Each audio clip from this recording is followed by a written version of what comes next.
Welcome to the Orange Cactus Coffee podcast with Mike Kincaid and Jake Goebel. Join them as they experience specialty coffee and document their journey. These friends explore roasts and roasting methods, brewing equipment and techniques, and review the cafes they visit along the way. Thank you so much for joining us for the Orange Cactus Coffee podcast, where Mike and I talk about bringing the ChainFruit to market, World Cup. We even get Mike's Motivation Monday. I think it turned out pretty good. I hope you enjoy it. Let's go ahead and jump right in. Welcome to episode 123 of the Orange Cactus Coffee podcast. I am Jake Goebel. With me, as always, is Mike from a Mike's Hour. And today, we are going to talk... Oh, sorry. There, I'm looking at the camera now. No, I'm just... Can you see me? Are we framed? Yeah, we're framed. Okay. If you don't know, now you know.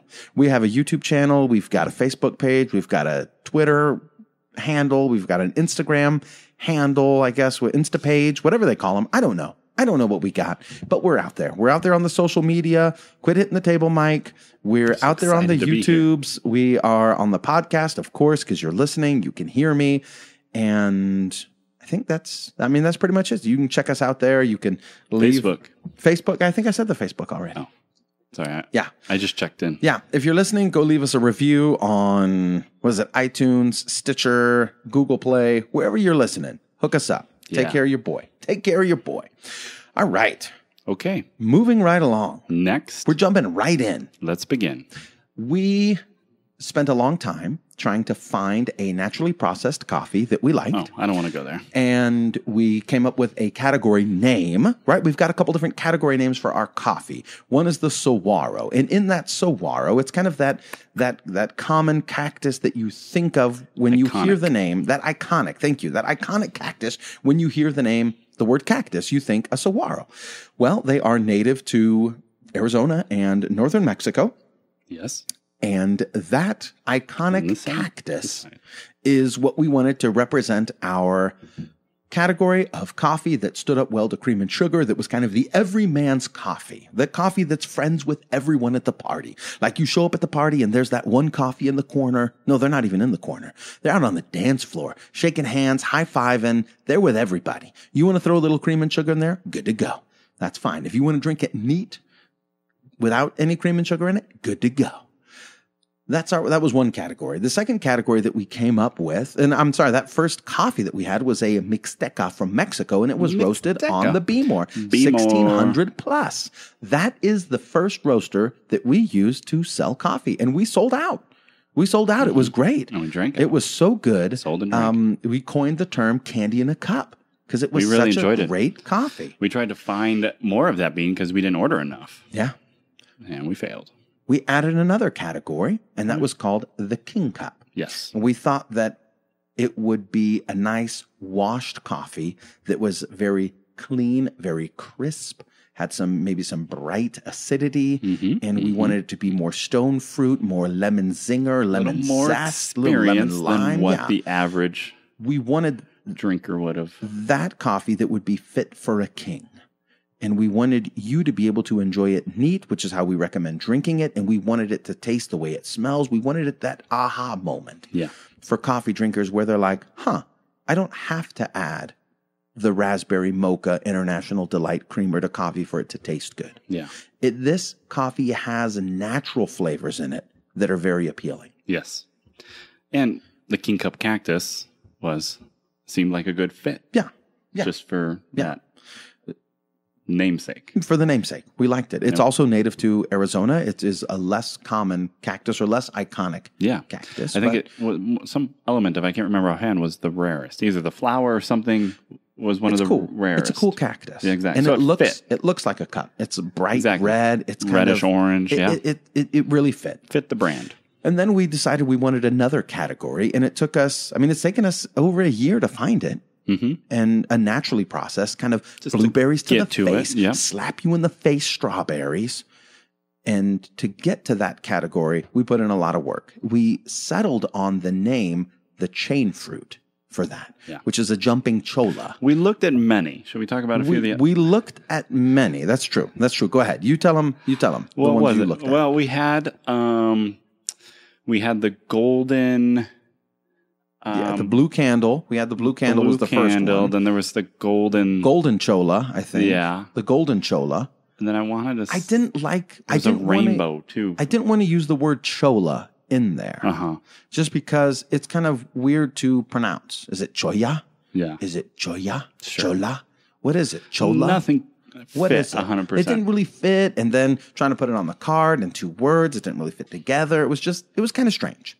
A little bit. Then we came across the ChainFruit, which is a common name for the jumping chola. And I was like, that's the one. Because the jumping chola will jump up and slap you in the face. Right? And that's what we wanted for these natties. We wanted like blueberries to knock your teeth out. Be like, I'm chewing on my teeth and it hit me so hard in my face. That's what we wanted. Blueberries to the face. Slap you upside the head, strawberries. That's what we wanted. Yeah. For this naturally processed, like, bam, wow. Bam, wow. Yeah. And when we sampled the coffees, we got... I think that's trademark. Some bam wow. No, sham wow is. We got that bam wow. And we were like, this is the one. So we pulled the trigger and we ordered some coffee. Pulled the trigger. Well, and we got this naturally processed Ethiopian. Yes. Added it to the mix. It was the ChainFruit. Yes. And it was live and cracking and it's been selling. And it was great for about a week. And then we ran into troubles. And we pulled it off the market. Unavailable. Would you like to help me tell this story, or do you want me to just I think you're doing a great job. Okay. Well, I can tell you. Yeah. But tell me behind the scenes. So, Mike, I never doubted it, by the way.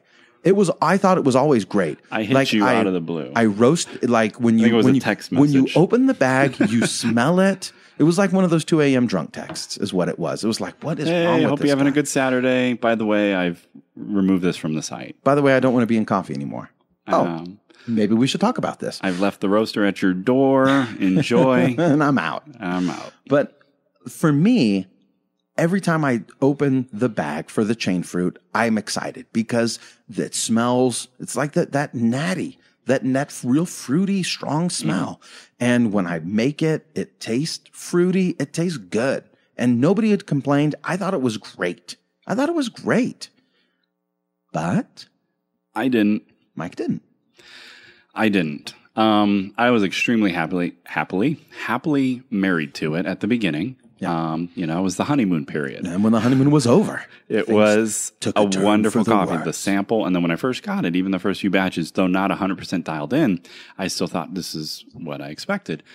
After a while, as I continued, one thing that I do as time goes on is, yes, I'll get a profile dialed in, but then I'll keep revisiting it. Maybe the ambient temperatures, seasons, moisture content, all these things change, and the bean will roast differently, and it will age.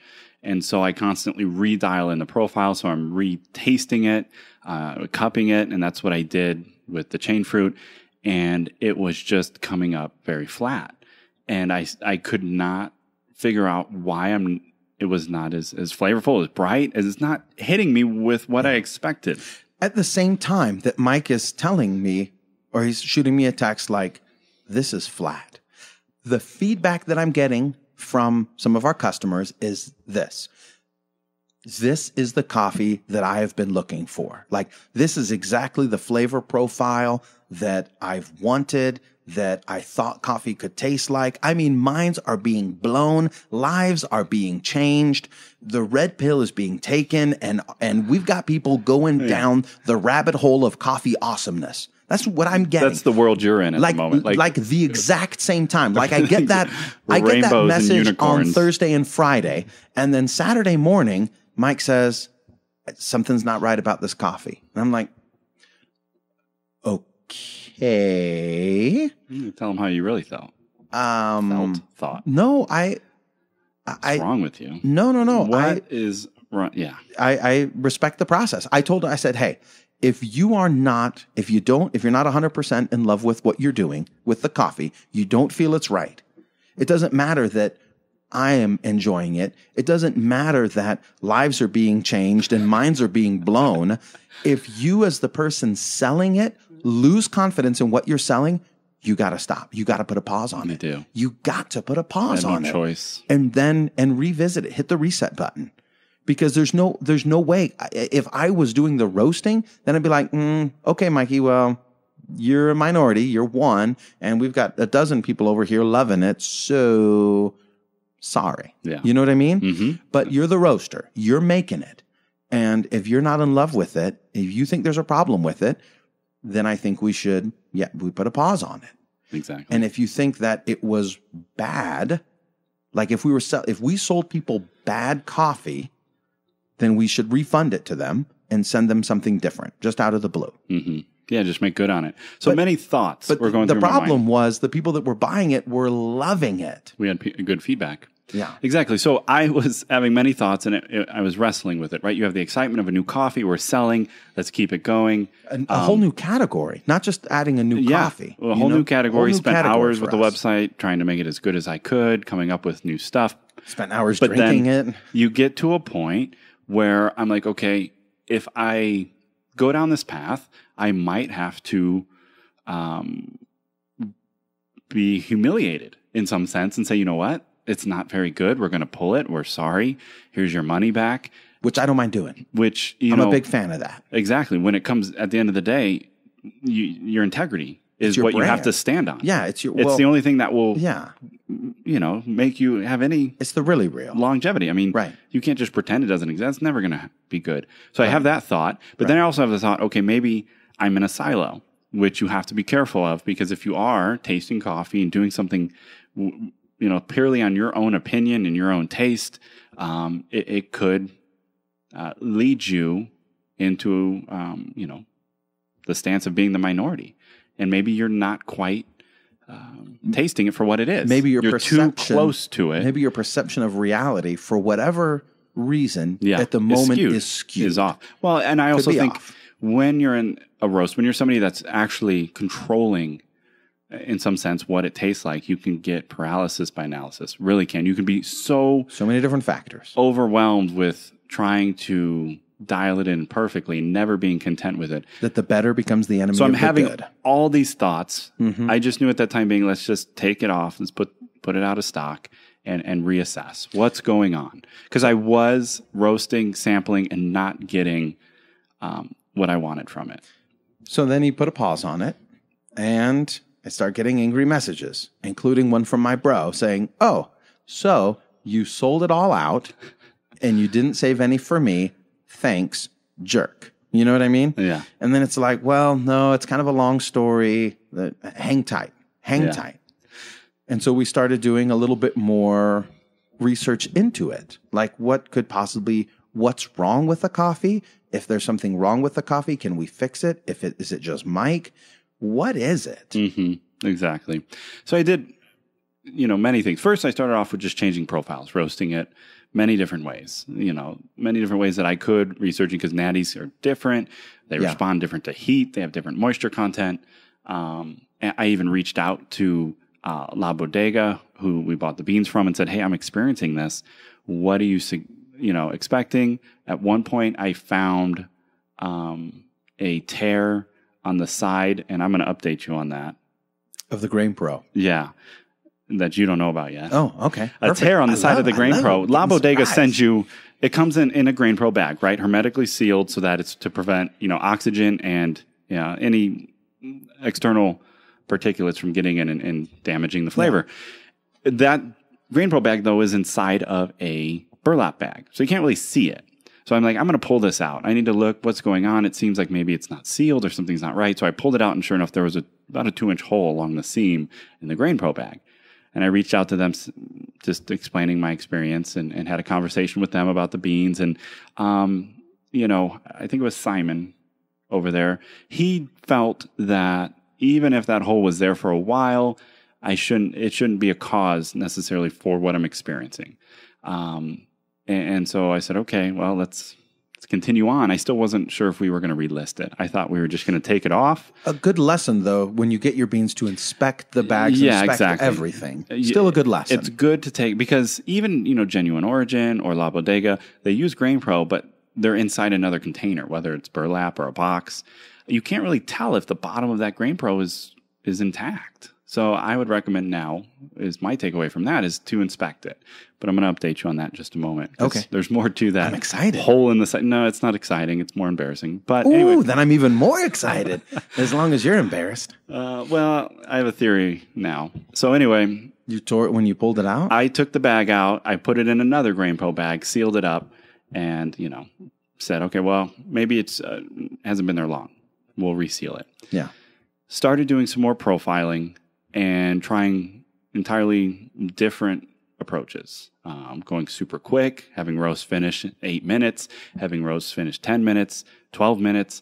And I finally got to a point where I was able to really control the rate of rise, a very nice declining rate of rise, which was always my goal along Sorry, the to process. update, no longer, because we started with the Mixteca, no longer roasting on the B-More 1600 plus, instead roasting now on the Ileo Bullet. This is all with the bullet, which we've all had with for the bullet. about a year now. Yes. So I think only our first coffee, the Mixteca, was the one that we roasted no, we did on the Costa B-More. Rican too. Did we do Costa Rican as well? Okay, Yeah. so we did 2 coffees, and since then we've had, 2, 4, 6, 8 coffees or so, 8 or 9 coffees that we've sold.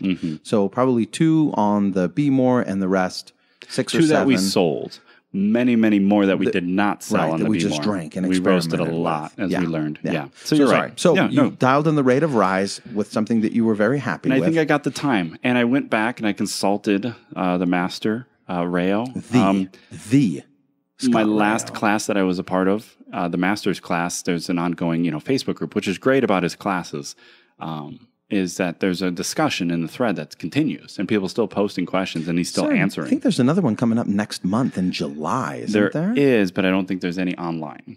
Oh, So we okay. can say if you want to travel or if you happen to be, was it Amsterdam?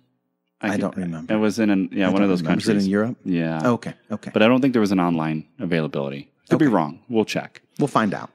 But there were people posting questions, and I was able to glean a little bit more just thoughts on, okay, let's try this based on this question. And just dialing in that the time, makes a huge difference. Even though you might not think, like if you have a short roast, but your development time's about the same and your end temperature is about the same, does that really make a dramatic difference from having a longer roast, same development time, same end temperature? When you put it that way, you think, well, yeah, it makes sense. I've never experienced it to this dramatic of an effect. Yeah. If that makes sense. No, not really, because I tuned out. As soon as you start talking roasting, I start tuning out. But I'm sure somebody's still listening. I'm basically, when I've kept the development time about the same and the end tap about the same, I haven't noticed a massive difference sometimes in roasts that are a minute in end time. Well, throughout this process, I got to say it. My experience drinking the coffee that you were roasting was, it tasted great. It tasted great to begin with. It tasted great in the middle. It tasted great. Every batch that you gave me, I thought tasted great. Yeah. So I didn't even know I wouldn't have been able to tell you that, oh yeah, this was roasted different. Oh, I can totally tell that the rate of rise was different on this and that the end temp was, no. I wouldn't have been able to tell any of that. You could have just given me 3 different bags and said, hey, do you notice anything different about these? And I've been like, there's a difference though. Yeah. And that's part of it. I could just be overanalyzing it. And I thought that on many occasions. However, I did get to a point where I felt like the roast was as perfect as I could make it. and your confidence was back. And I was like, okay, if In the coffee. this does not produce, in my mind, a better result, We're going to scrap it. and we're going to pull it. I was all in, by the way. I know I sound like an anti-roasting jerk on the show, but I was all in. Whatever you decide, Mikey, I was ready. I was in for. Whether we're not, I don't know how many pounds we have left, but it's a bit. That's most of it. It's most of it. We just you know got what it I mean? going. We just got it in. And now we're going to not sell this coffee we spent hundreds of dollars on. Yeah. I'm okay with that. Well, Because and on if top of it's- that, all the money on the cards and if everything it's- else. If it's not what we wanted, the whole product launch. Yeah. If it's not up to par, if it doesn't meet what we're trying to do, exactly. which is for people to have an incredible coffee experience, if it doesn't deliver that, then we pull it, no can't. problem. For me, it was if I don't enjoy drinking it, I can't sell it. Yeah. So that was the bottom line. If I'm not looking forward to it in the morning, if it's not tasting good, if I'm not getting the descriptors that we're saying are there, then no, we're not selling it. Then we can't sell it. So here's the deal. this is kind of my full circle to conclude a little bit. I believe the beans went through somewhat of an acclimation period from when they first arrived, from when I got the samples, when the beans first arrived, to fast forward a month, 40 days. I keep them in an air-conditioned environment in a GrainPro bag, but the elevation, the humidity in the air, many things are different from where they came from. And I think because of that, even though I got it dialed in very quickly when we got it to start selling it, the beans, they changed. They changed on me to the point where I had to redial it in. And until I found what that was, I wasn't going to sell it. And so I'm very happy with the last roast I've made. And I've got a nice consistent profile. I think it's tasting great, super sweet, good mouthfeel, creamy. It's got that little bit of strawberry, especially in the aftertaste. Slap you in the face. I'm really enjoying the coffee. I've had it exclusive. I haven't drank anything else because I've just been analyzing this to death. Probably too much. Yeah. But that's where we're at with it. Update on the bag. So I rebagged it, right? New GrainPro bag, good to go. Sealed it up. Put the GrainPro bag on where I had the other one next to my roasting table. My roasting bench has wheels, has casters. The two front casters you can lock, like if you picture like a stroller. It's got the little lever you can step on, and it locks the wheels, keeps the bench from moving. Well, the wheel that I placed the bag next to was sticking out a little bit. Part of that little mechanism that you step on, that lever, has a somewhat sharp corner. And when I placed the new bag down, you cut it as well. I ripped the bag. So I'm sorry, La Bodega. Thinking, well, I never accused them of anything. Well, I said the bag had a rip in it. We didn't know how long it had been there. I don't know. And I told them that. I said, I honestly don't know. And I know, and I didn't demand anything from them. Yeah. I just expressed it because you never know. So we were just talking beans. They could have come back and said, you know what? We're getting other reports. You're right. We've been having problems with that. Mm-hmm. Whatever. So, I mean, it was good. It was a good conversation. And in fact, it helped me a little bit with my confidence when Simon said, I don't think, even if that was the case, that's a cause of what you're, it's not the reason. It's not the reason. It's not the reason for your It's like, all right, well, I'm going to keep going then. Yeah. And I'm glad I did. Yeah. So I had to rebag it and fix that. But even in the burlap bag, I'm thinking it's possible. When I set it down, yeah, I hit that same little spot on the bench on the caster and ripped the bag inside the burlap bag. Yeah. And I think those are good, lessons. One, check your beans, right? Check everything when you get it. And secondly, be mindful of how you store them and where you store them. And Absolutely. then thirdly, no matter your mindfulness of how you're storing them, climate controlled, you know what I mean? The beans are going to go through a process of change. I think they have because exactly. Yeah. That's what I attribute it to. Now, my environment is not like you can go extreme with it. And some have cold rooms where they're kept at exactly 65 degrees and the humidity's kept the same. My environment's not that strict because I don't have access to that at the time. Some freeze them. Tim Wendelbolt, they freeze large lots, which is the best. And after they vacuum seal them, right? Exactly. They vacuum seal it. All the air, all the moisture, all the everything out, and then they freeze them. And then as they roast, they bring them out the night before, let them come to room temp for 12 hours, and then they roast. And that ensures just, so the more you could work towards that, the better. And making improvements is always the goal. So so that's a long story, and I know, but I'm excited. I was so excited to put it back on because it was really tasting good. And I was really excited, and I'm looking forward to it. Do you feel like any of it was like coffee fatigue? Like maybe you're just drinking too much coffee and you needed a reset yourself? That was a reset in your perception of the coffee? Well, and that's why I was reaching out to you saying, what do you think? I had my wife taste it, who doesn't really like them. Like, but just try it. Tell me what you think. Yeah. I was like, let's reach out to some people we sold it to. Let's get more feedback. Let's send it to JD. Let's send it to your brother. Yeah, absolutely. Yeah. And the missus said she was getting strawberries from it. My wife was, because I do go through that, and maybe we can transition into that conversation. Yeah.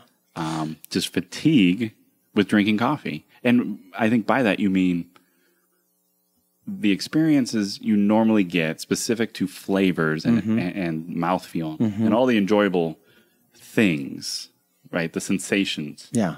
They just kind of become mundane. There. Yeah. It's like the wow factor kind of wanes on you. This coffee, it's supposed to be my go-to. This is what I love. And it's not last couple days, it's not delivering. Yeah. Yeah. So it's not hitting that anymore. It's not hitting those buttons for you anymore. Because we also got a little bit of feedback. I think JD went through something a little bit similar. He's like, yeah, I love the coffee, but like this last week, nothing's been tasting good. So he said, everything's kind of been flat. Yeah. Exactly. Everything's kind of been tasting flat. And I think it's okay to experience those seasons of flatness, where the natty's just not as bright and slapping me. It slaps me, but I still have all my teeth in my mouth. The washed coffees aren't as bright and zingy anymore. And, some of these other South American coffees just don't have quite as much chocolate. They're not doing it for me for some reason. And nothing's changed. Water, grind, everything you're doing is still kind of the same. All your habits are the same, but it's just not. Yeah, it's just a little palate fatigue. And I think there's other factors such as allergies. Yeah. Sometimes, you're just thrown off. And sometimes we're expecting too much.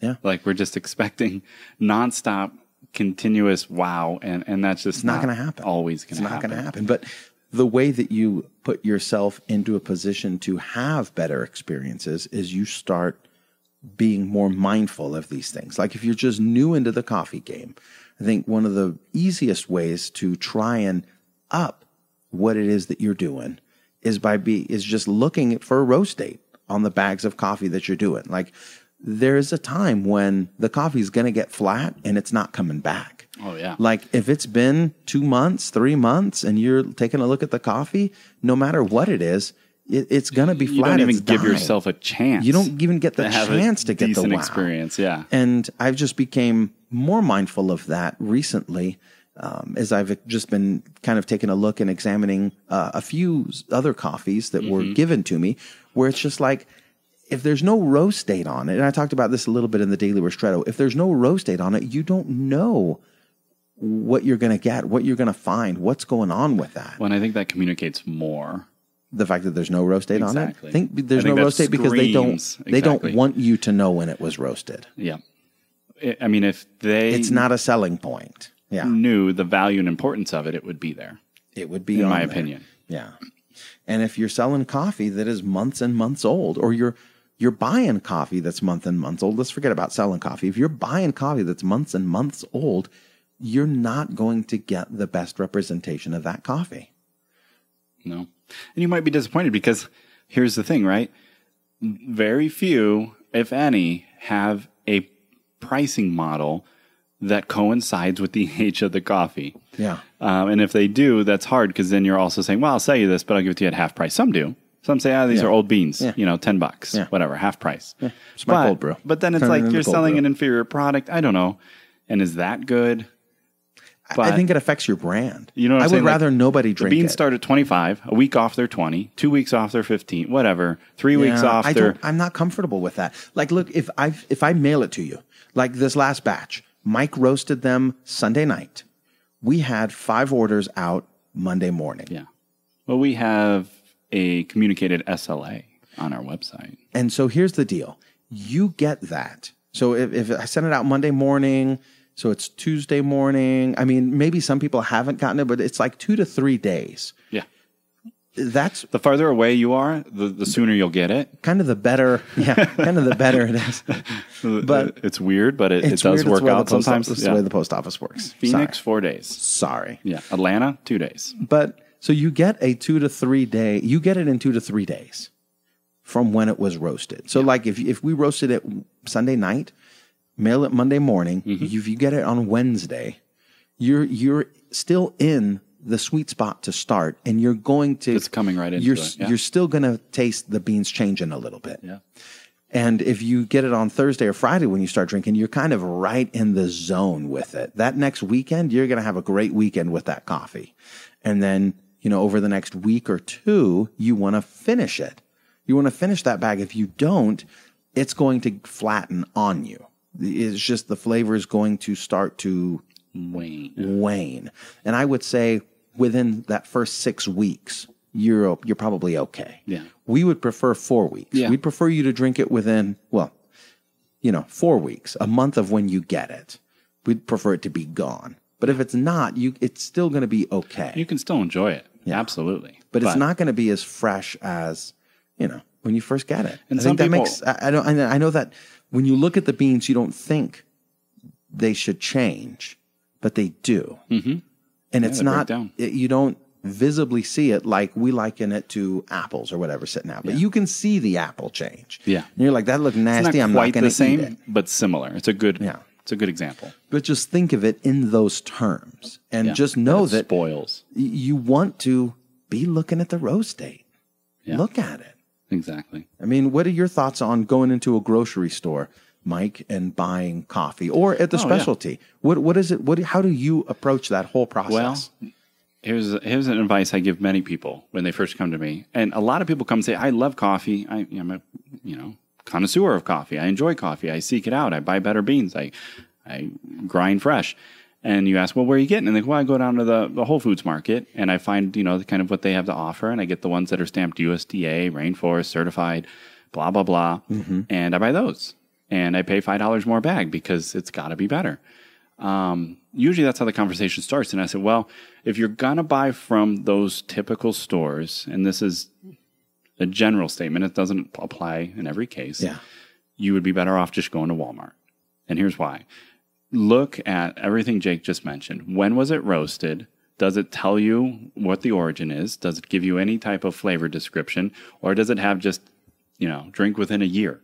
Most of them have either drink within a year or an expiration date and no roast date, and you're paying more money for essentially the same thing. Yeah. Go down to Walmart and check out Pete's, check out Illy, check out some of these. They still, on a large commercial level, will give you a roast date. Pete's says, hey, 3 months. Yeah, 3 months. 3 months. You've got 3 months. And if you catch it right and you start figuring out when they're stocking the shelves, you can get it about a week off roast. Yeah, you can get it which really I think fresh. is impressive. I think it's very at that impressive. Scale. Because I don't know they're roasting thousands and thousands of pounds of coffee. The challenge with Pete's is you might be hard-pressed to find a medium or lighter roast. Right. Something that's not roasted into charcoal. Exactly. If that's kind of your thing. It's out there, and they're expanding. But you will pay less and get more. Everybody's expanding, by the way. Oh, are they? Yeah. I mean, Illy's is expanding. Starbucks is expanding. Pete's is expanding. They're all starting to understand that this coffee product can be better. People are starting to want the better, and they are willing to pay for the better. Yeah. That's what's happening on a grand scale. And amongst that, though, and this ties in, you're seeing people take advantage of a little bit of naiveness. Naivete. I don't want to say ignorance, but even ignorance of the consumer. You'll go there and you'll find in your local Whole Foods store or health food store, whatever, that they're saying, oh, this one's locally roasted. Great. This has got to be better. And it might be. But you'll still find that they're buying cheap beans. Yeah. They're not putting a roast date on it. Yeah. And they're roasting it way too dark. And they're doing pretty much exactly what the big boys are doing. And they're charging you more. And they're trying to say it's better. And I object to that. It's not better. It's not better. What's better is lighter roast where it doesn't have a bunch of oil dripping off of it. Now, it doesn't have to be super light, ultra light. I'm not saying that. But if it's got oils on it, probably a little too, you're not going to get the flavors of the coffee. Yeah. If you want to actually taste the origins and the properties that the bean has to offer, you can't go too dark because you roast it all out. And you want to look at that roast date. Make sure you're getting something fresh. Mm-hmm. Exactly. And so it's out there. And your health food store might even have it. I'm not saying that that's an ultimatum. Yeah. In my experience, though, and I look at every time, it drives the wife nuts. Every store we go, I'm like, I'm going to go look over here. Oh, I don't even go look. It's the same as last week. I do because I'm curious, and I find new stuff sometimes, like Stumptown in Walmart. Stumptown, funk you up. Believe that? Stumptown, funk you up. No, I don't believe that. Yeah, they're cold brew. Oh, okay. Yeah. They're cold brew. But they're big. They're a bigger outfit. Bigger chains. But still they're new. Bigger. They're trying to make coffee easier and easier and easier and easier. That's why we got these K-cups. That's why we got these Keurig machines. That's why we got these bottles of everything. But what happens with those K-cups, especially this Keurig, what happens to them, Mike? What happens to the coffee itself? It's roasted.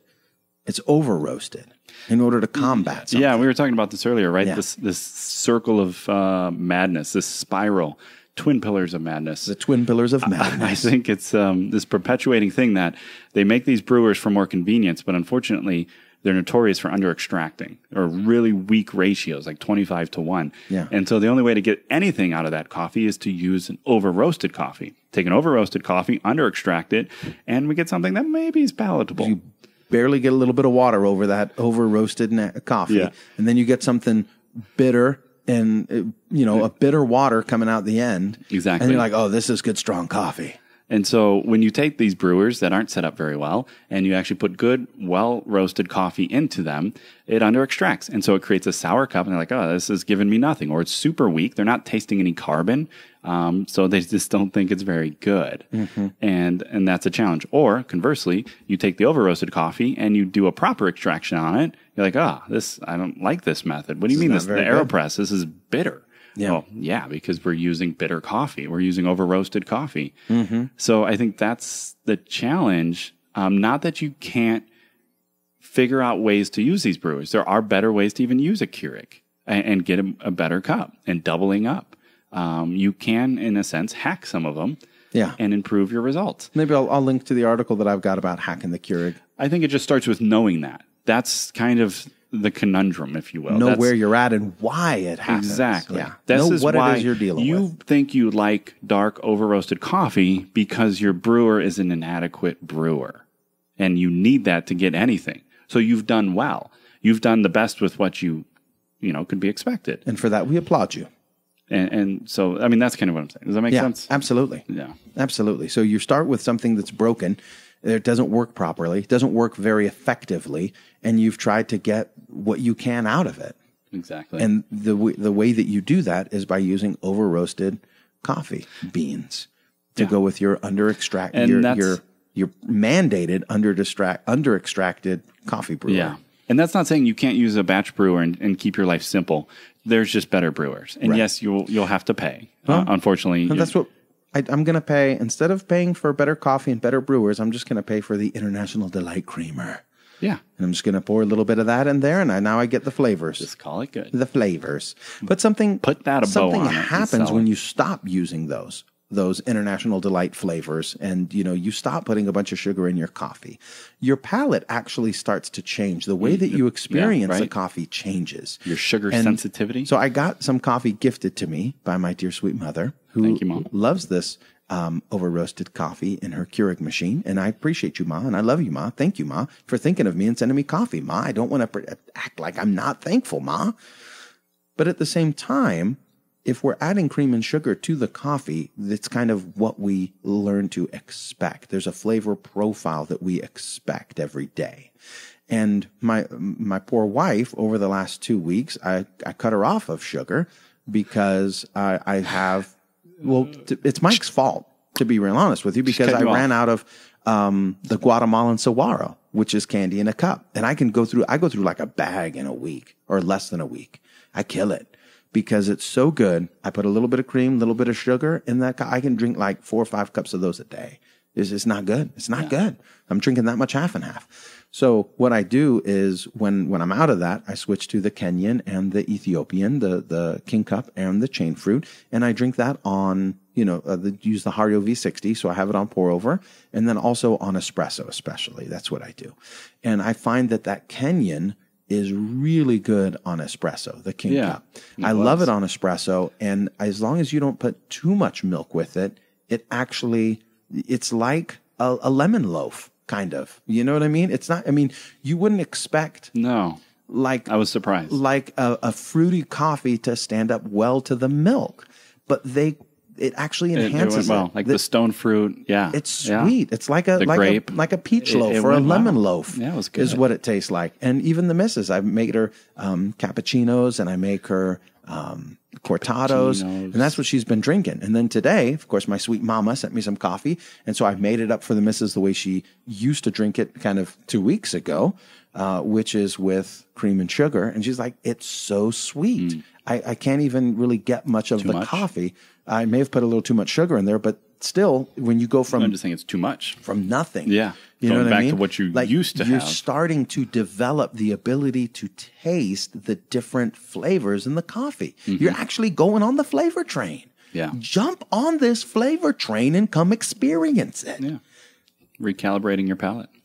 You kind of recalibrate your palate, and then you're like, oh, man. Then you realize that these other things, they're just a mask for the coffee. Now, I'm not saying don't have cream and sugar with your coffee, because I still will. Yeah. And I'm not saying that you're wrong if you have the International Delight, Nope. if you're rocking that Italian sweet cream, right? It's good stuff. I'm not saying that there's anything wrong with that, but I'm saying that there are coffee experiences out there to be had if you will try it. And the first time, it might not be as satisfying because your palate takes a little bit of time to adjust. So give it a week, give it 2 weeks. Jump in there with a little bit of this neat coffee. Jump in there with a little bit of ChainFruit and commit yourself. I'm not going to have any cream and sugar with this. I'm going to buy a bag. I'm going to see if I can get out of it what they're saying is there. Yeah. You will be surprised. I promise you will be surprised. Give it a little bit of time. You're absolutely right. Yeah. You can't just, when we're so used to one thing, sometimes just a dramatic change like that is just turns us off. But then after a while, you're like, well, I see now that that's actually, yes, it's better. There's something I'm there. coming around. There's something there. And your journey begins. Yeah. Welcome. So are we at the summary part of the show? Well, did you want 5 good minutes of roasting or no? 5 good minutes of roasting? Yeah. There's there's the a sports show that I used to listen to on my drive down, the Dan Patrick Show. Mm-hmm. And one of the guys on there, I think, I can't remember their names now. I used to listen to it every day. Every day? Seaton's on there. Seaton. And Seaton likes soccer. Yeah. And so, speaking of, they would give him 30 seconds of soccer this week. And they would start the timer. And the timer would be going in the nice background. And he only had like 30 seconds to talk about soccer because obviously soccer is not a real sport, right? Right. For the Dan Patrick Show. It was just funny because he was a big soccer fan. And of course, soccer is far more popular worldwide. Than American football or baseball or basketball, the sports that it ties in nicely with the three. cream and sugar and black. It's such a dramatic change to actually get experience something real. You object to it at first, and so is that what you're saying? No, I'm saying that there's a small but passionate portion of our audience that actually cares what you have to say about roasting coffee. That's the connection. And so, you don't. I'm not going to give you 30 seconds of roasting because that would just be rude and unconscionable. I would give you 5 minutes of roasting, but you can do 30 seconds of soccer as well if you want. Well, you got me excited because the World Cup. When this airs, the first couple games will have already been decided. So last week, World Cup began. Who are you picking? I've got a few teams. Should we pick right now? We you and do. I. So when this airs, the first games have been played. It's happening in Russia. It's Russia 2018. Russia is the first game against Saudi Arabia, and we got Egypt, Uruguay, Morocco versus Iran, Portugal, and Spain. Yeah, that is kind of the beginning matches. Who are you taking? Who are you taking? If I had to pick one, I love me some Argentina. Okay, I love Messi. I think Messi. Are you taking Argentina as the winner? As the winner overall. There's a lot of good teams. My winner. There's the winner. You saw it. Nope. Keep going one over. I know what you're saying. I was going to say, so I think if I were just to pull out, I think Argentina, of course, Brazil, Costa Rica can be a surprise at times. You've got this team named Germany. That's who I go for. I don't know about them. I have to root for Germany because that's where I was born. And for soccer. Oh. So you have national affiliation that compels for soccer only. Gotcha. Everything else, USA. Yeah, they're but in soccer, I root for this. Well, we didn't make it. We didn't make it to the World Cup. Disappointing. And that's it's not that Mexico. Disappointing. There's not a whole lot of Americans losing sleep. England, yeah, Belgium. I'm just naming a few that I think you could see. Colombia, and then of course. Russia could surprise you. Portugal and Spain can always be surprising. I think Portugal can. You never know about Portugal.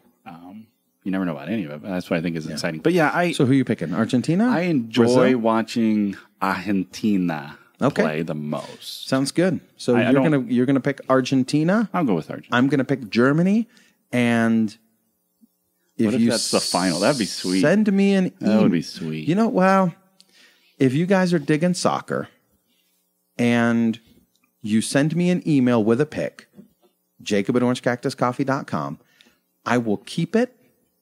And if you win, we will send you a gift pack. How about that? Wait, you're saying if How about somebody that? predicts the winner, Yes. what if like 5 people predict the winner? Well, then all 5 of you will get something from us. Oh. But it's got to be like this week. You know what I mean? Like, what is the day? Yeah. This is coming out June. Okay, we don't like dates, but we're going to put a date on That's this right. We one. have to because This one is coming out June 18th. Yeah. By June 20th. Or should I give them till the 22nd? I'd give them Friday. Yep. Okay. You have 1 week until up to June 22nd to email your picks for the World Cup, who you think is going to win. Winner take all. And if your winner wins, that was great. If your winner wins. If your winner wins, you'll get a little something from. We need to do more of this. If your pick wins. If your pick wins, you're going to get something from us. We should do this at the beginning of the football season as well. Yeah. You pick somebody, and And I'll force you to pick. I will say this. Yeah. If you pick Argentina and they win, you'll get a little even more something extra. Oh, no, you don't get anything because Mike already picked Argentina. No, I'm just saying if you are in that much agreement with me Oh, I see. and they win, I see. I'm feeling it. We got something even more except extra that- special. I'm the one that mails everything out.